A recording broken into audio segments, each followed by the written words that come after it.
Preview.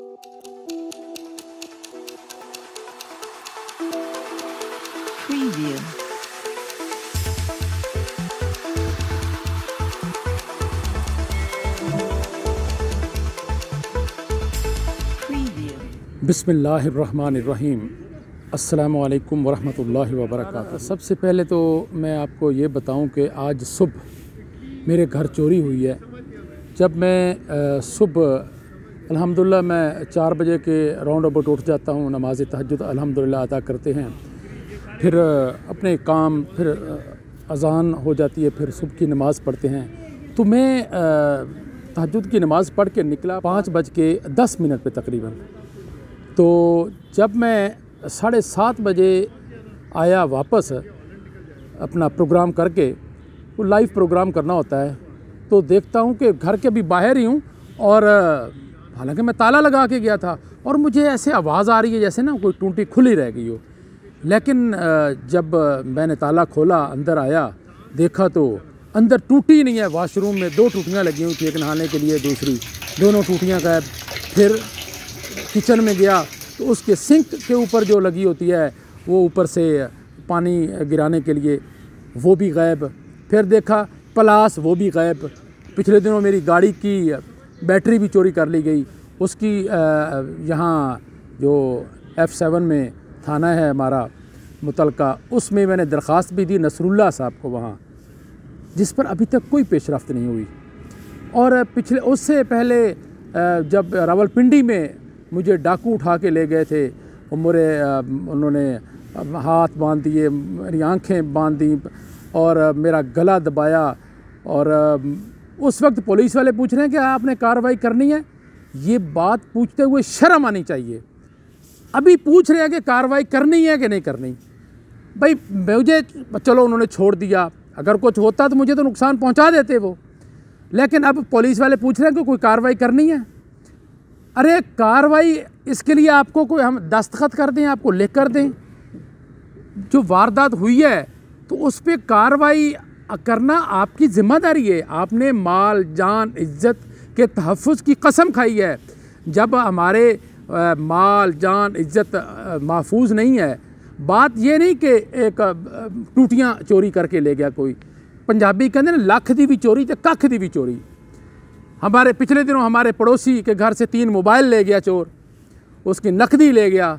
फिर आज मैंने जब जिक्र किया अपने दूसरे पड़ोसी से, तो उसने जिक्र करके मुझे बताया कि ये देखें, हमने जंगले में बंद किया हुआ मीटर, ये हमारी गली सारी से कोई गैस के मीटर ही उठा चोरी करके ले गया। हमारा ये सिर्फ बच गया कि इस पर जंगला लगा हुआ था और उन्होंने वो उसका पूरा बंदोबस्त किया हुआ था। तो अब ये सूरत हाल है।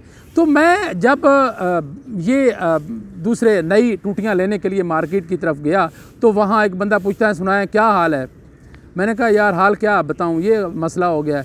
वो अपना रोना शुरू कर दिया। कहता है मेरे रिश्तेदार की गाड़ी बाहर खड़ी थी, नई बैटरी उसकी निकाल ली। कहता है उन्होंने नई दोबारा आके डाली, वो भी निकाल ली। साथ थे बाबा गुजर रहा था हमारे, वो रुक गया हमारी बातें सुन के। कहता है यार मैं इधर गली नंबर 42 F6 में, कहता मैं गली में से जा रहा था तो एक बंदे ने मुझे आवाज़ दी, रुकें जी। मैं रुका तो वो मुझे कहता है जी बस मेरा नाम ना बताना और इधर थोड़ा सा आ जाएं। कहता है इतने में एक और बंदा आया, वो कह रहा था कि मुझे लग रहा था कि पुलिस वाला है। वो कहता है आप इधर क्या कर रहे हो? भाई एक शहरी है, वो अपना जा रहा है, कहीं आ रहा है कोई किसी काम से, तलाशी दो। उसकी अब तलाशी ले रहा है। वो बेचारा सादा देहाती आदमी था, डर गया। उसकी जनाब तलाशी के आड़ में उसके वॉलेट से 11,000 रुपया निकाल लिया। कहता है भागो, दोबारा इधर नज़र ना आना। तो ये सूरत हाल हमारे मुआशरे में हो चुकी है। तो यकीनन ये जो टूटियाँ लेकर गए हैं ये नशई टाइप लोग हैं ना।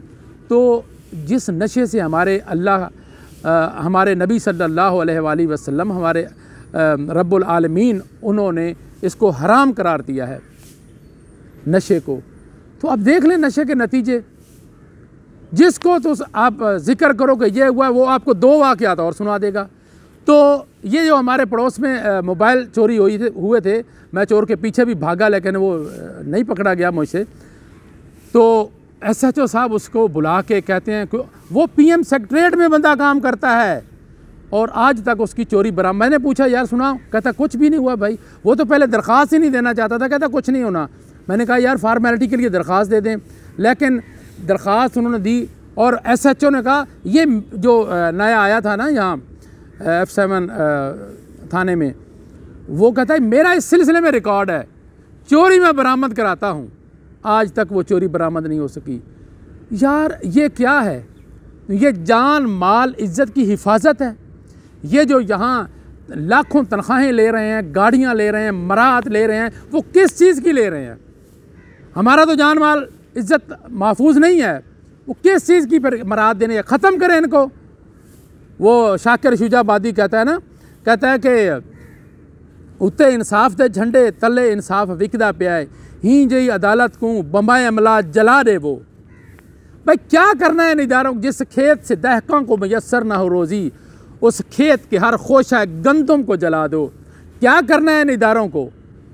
जो अब वज़ीर दाखिला जनाब राना सनाउल्लाह वो अपने चक्रों में पड़े हुए हैं और शहरी लुट रहे हैं, आए दिन वारदातें हो रही हैं, लेकिन उनको कोई पूछने वाला नहीं। अब लोगों ने तो FIR दर्ज कराना छोड़ दिया, वो कहते हैं कुछ होता ही नहीं, कोई कार्रवाई करता ही कोई नहीं।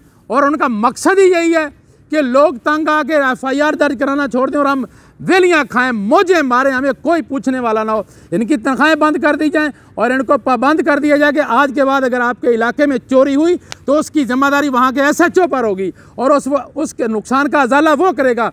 देखेंगे फिर चोरियाँ होती हैं, कोई चोरी नहीं होगी, सारे मामला ठीक हो जाएंगे। इनको नशइयों का पता होता है, इनको चोरों का पता होता है, इनको डाकुओं का पता होता है।